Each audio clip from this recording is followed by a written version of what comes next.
What's up mga idol, meron lang akong napansin sa mga video ko. Ang daming nitong views pero yung like ko kunti lang tas wala ring nagsha-share, di ko alam kung ba't ganon.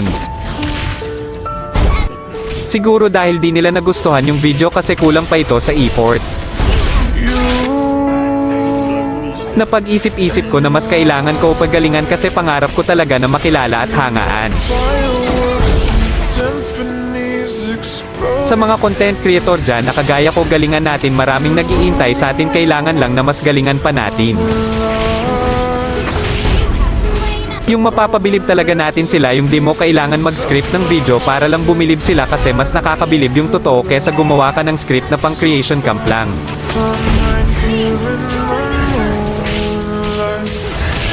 Antayin nyo lang ako mga idol, mapapabilib ko rin kayo sa bawat video na gagawin ko at hahangaan nyo rin ako balang araw. Maraming salamat.